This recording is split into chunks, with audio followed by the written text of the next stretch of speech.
Imagina esto, en año 1872, en medio del océano Atlántico, un barco navega a la deriva, es el Mary Celeste. Cuando otro barco se acerca, descubren algo escalofriante. Las velas están izadas, la carga de alcohol industrial está intacta, y hay provisiones para meses. Pero no hay ni un alma a bordo. Ni el capitán, ni su familia, ni la tripulación habían desaparecido. No hay señales de lucha, ni daños en el barco. La comida incluso estaba servida en la cabina. La hipótesis oficial dice que abandonaron la nave por miedo a una explosión de la carga, pero nada explotó. El barco estaba en perfectas condiciones para navegar.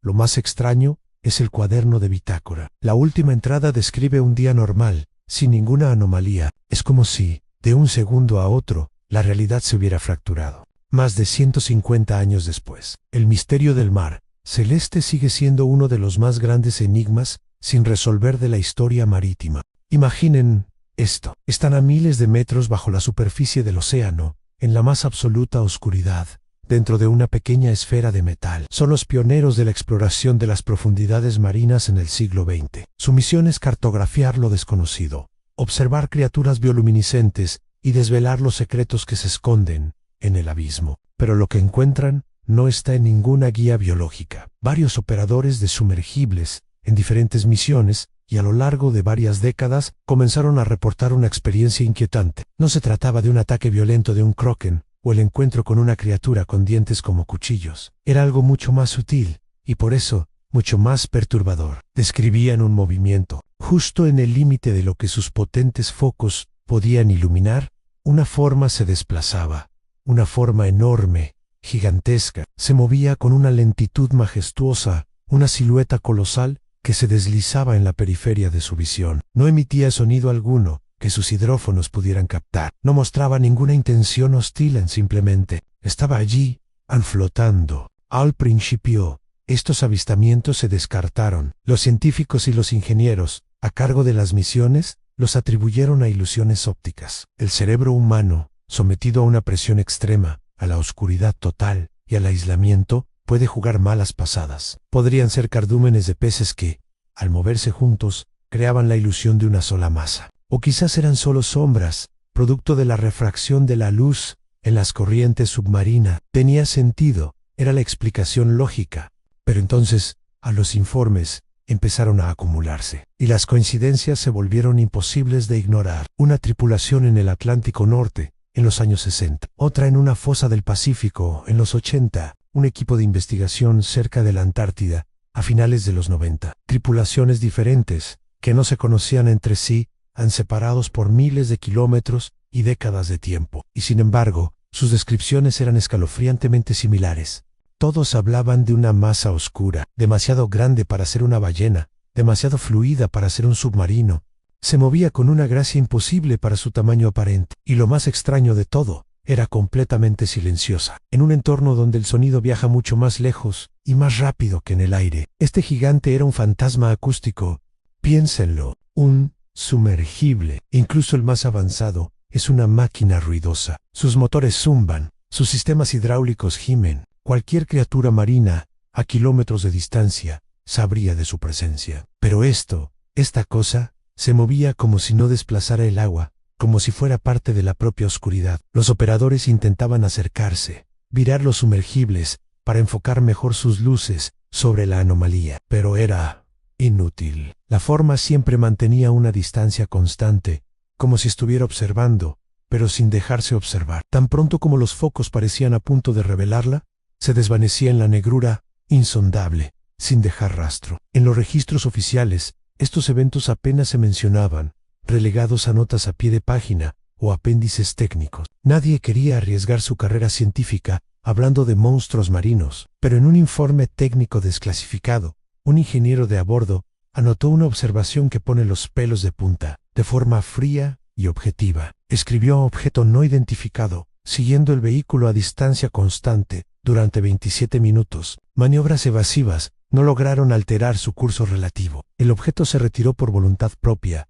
No se registró ninguna especie conocida. No se pudo determinar su tamaño exacto, solo que era excepcionalmente grande. No se tenía ni la más remota idea de su origen o su naturaleza. El informe fue sellado, archivado y olvidado. Uno más entre tantos otros. ¿Qué eran estas formas? Eran una especie desconocida de calamar o medusa gigante, mucho más grande de lo que la ciencia cree posible, ¿o eran algo más? Una forma de vida que ha existido en las profundidades desde antes de los dinosaurios, inteligente y cautelosa, observando cómo estos pequeños y ruidosos intrusos metálicos invaden su reino silencioso. El océano profundo es el último gran misterio de nuestro planeta. Hemos explorado más la superficie de la Luna que nuestros propios fondos marinos. Quizás, solo quizás, esas sombras no eran ilusiones. Quizás eran los verdaderos habitantes del abismo, recordándonos en silencio que solo somos visitantes en un mundo que nunca nos pertenecerá del todo. Gracias por acompañarme en este viaje a lo desconocido. Si te fascinan estos misterios, no olvides suscribirte y activar las notificaciones para no perderte el próximo video.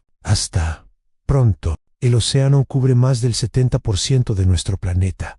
Es el lugar más grande, más profundo y el menos comprendido de la Tierra. Pensamos que conocemos nuestro mundo, pero la verdad es que vivimos en una pequeña isla rodeada por un abismo inexplorado. Hemos enviado sondas a los confines del sistema solar, hemos fotografiado galaxias que se encuentran a millones de años luz y hemos cartografiado la superficie de Marte con un detalle asombroso. Pero aquí, en casa, la historia es diferente. ¿Sabías que más del 80% de nuestros propios océanos permanece completamente virgen para la ciencia? Es un territorio desconocido, un mapa en blanco. En las pocas ocasiones en las que hemos conseguido asomarnos a sus profundidades, lo que hemos encontrado no siempre tiene una explicación lógica. Nos transportamos a 1997, en las gélidas y oscuras aguas del Océano Pacífico, una red de hidrófonos, micrófonos submarinos de alta sensibilidad colocados por el ejército estadounidense durante la Guerra Fría para detectar submarinos enemigos, registró algo imposible. De repente,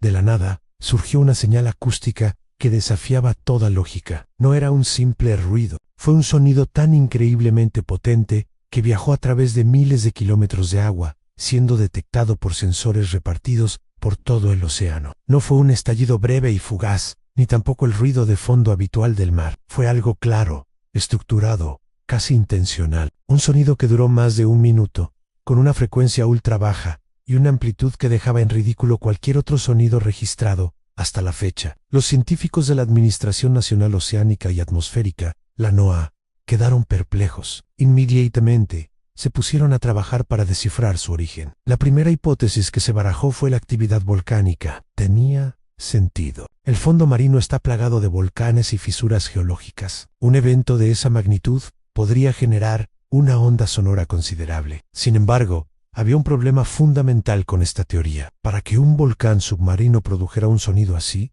debería haber ido acompañado de una actividad sísmica masiva. Terremotos que habrían sido detectados por sismógrafos en todo el mundo. Pero al revisar los registros, no encontraron nada. Silencio sísmico absoluto. La teoría del volcán fue descartada. Entonces, pasaron a la segunda hipótesis en un iceberg gigante, fracturándose y raspando el fondo del océano. Esta idea también parecía plausible. El sonido de un iceberg colosal rompiéndose puede ser ensordecedor y viajar enormes distancias bajo el agua. Los científicos compararon la firma acústica de la misteriosa señal, a la que apodaron el bloop, con los sonidos conocidos de icebergs desprendiéndose en la Antártida. Pero de nuevo, encontraron una inconsistencia. El patrón de el bloop era único. Su perfil de frecuencia no coincidía con ningún evento de fractura de hielo jamás registrado. Se parecía, pero no era igual. La estructura del sonido era más compleja, más orgánica, y aquí es donde la historia se vuelve realmente inquietante. La tercera hipótesis, y la más fascinante de todas, fue que el sonido fue producido por un animal. Después de todo, el océano está lleno de vida, y las ballenas son famosas por sus cantos, que pueden viajar por cuencas oceánicas enteras. Los científicos analizaron la frecuencia y la estructura del bloop, y descubrieron que, efectivamente, se asemejaba mucho al sonido producido por una criatura viva. Pero aquí radicaba el verdadero misterio, el detalle que helaba la sangre. Para poder generar un sonido de esa magnitud, de esa potencia descomunal, la criatura tendría que haber sido varias veces más grande que el animal, más grande que jamás ha existido en nuestro planeta, a la ballena azul. Un ser de un tamaño simplemente inimaginable, algo que, según nuestro conocimiento actual de la biología, no debería existir. Durante años, el misterio del bloop alimentó todo tipo de especulaciones. ¿Era una criatura prehistórica que sobrevivió en las profundidades? ¿Una especie desconocida de proporciones colosales? La imaginación voló libre. Finalmente, años después, la NOAA revisó el caso. Con tecnología más avanzada y nuevos datos recopilados en la Antártida, llegaron a una nueva conclusión. El sonido, afirmaron, probablemente fue causado por un icequake, un terremoto de hielo, un tipo de evento no sísmico generado por la fractura y el movimiento de grandes masas de hielo glaciar. La firma acústica, insistieron, era consistente con este tipo de fenómeno. El informe oficial cerró el caso con esa palabra clave, probablemente. Pero en el mundo de la ciencia, y especialmente cuando se trata de los misterios del océano, la palabra probablemente es muy significativa. No significa definitivamente. Significa que es la mejor explicación que tenemos con los datos disponibles. Significa que no hay una certeza absoluta. Significa que, en el fondo, nadie sabe la verdad con total seguridad. Así que, mientras seguimos explorando el espacio exterior, recordemos que el mayor de los misterios podría no estar en las estrellas, sino aquí mismo, en nuestro propio planeta, escondido en las profundidades silenciosas y oscuras, esperando a ser descubierto. ¿Qué más se oculta en ese 80% inexplorado? La respuesta sigue ahí fuera, en el abismo. Gracias por acompañarme en este viaje. Si te gustan estas historias, no olvides suscribirte y darle a la campana para no perderte la próxima. Nos vemos en el siguiente misterio.